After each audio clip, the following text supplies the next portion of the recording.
It needs to be the heartbeat of how McCarthy Stone operate.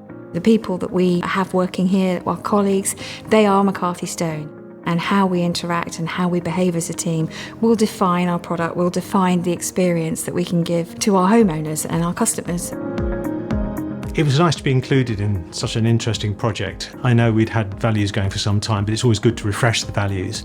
The involvement was a couple of workshops held over Teams. It was with pretty much people from all over the business, different divisions, different departments, so a really diverse group.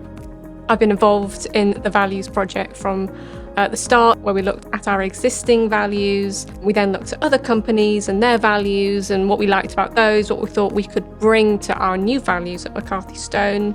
I think the process has been quite good for me, and it's something that's really close to my heart because I think that's a big part of the business. I was really happy with the outcome of the process because I felt we've been involved right from the start. The project actually has now come to a point where I feel the values that we've come to are excellent. The most important thing to me was having a say, having a voice. We've actually aimed these values and have these values just right, pitched correctly, so that it suits both the homeowners and the employees. When we achieve together, it's more fun and it's more rewarding than doing it on your own.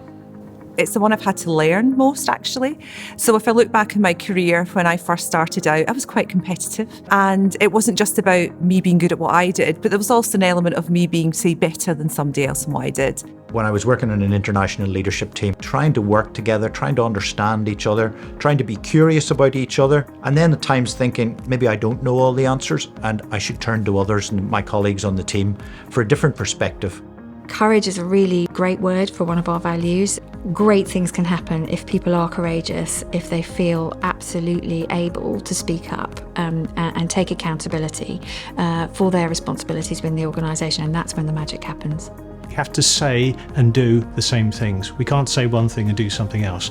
And as a company, we need to project ourselves in a way that people believe what we say and achieve what we wish to achieve.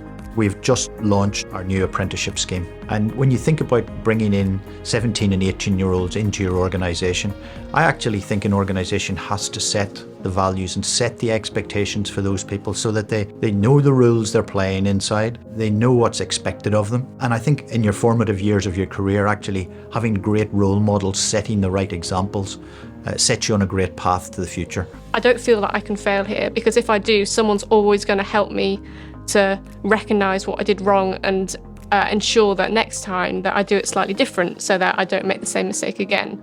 And I feel confident that I can achieve and aim to do things here without the fear of failure, because someone's always going to be there to support me. Ultimately, we are one team, and in terms of finance, I don't care whose budget the money comes out of, we're all one team. If we need to spend the money, we need to spend the money. We're all one community, and I feel very strongly about that. A great example of putting community first is the work that we've done around customer journey. It was the first time that we had understood from the perspective of the customer what our customers go through when they're buying into retirement living, both the emotional and the practical considerations they go through when they go through what is quite an emotive purchase. We're prioritising the things we do based upon what our customers have told us rather than what we think is right internally.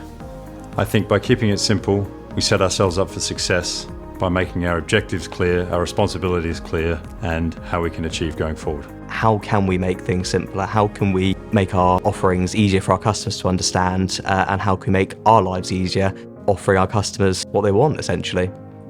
The starting point for us, continue to recognise where people do have courage and they do speak up. We act and we respond and we make the changes that people have recommended. What I would love to see is a culture where people can be bold, to take responsibility for their actions, to take calculated risks and take forward their own responsibilities. But the bottom underpinning foundation of all of it is trust. I think it sets an ambition for us.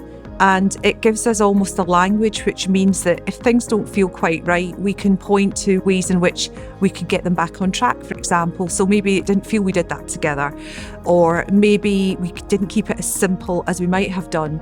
So I think it's a really helpful framework and tool for us to create a language, which means we can maybe have conversations that we might otherwise not have felt equipped to have had.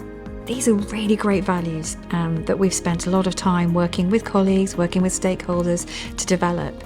And now the really, really important thing is to lift them off the wall and to really make them the heartbeat, what we do every day. Happy people create brilliant, brilliant products and great experiences for our customers.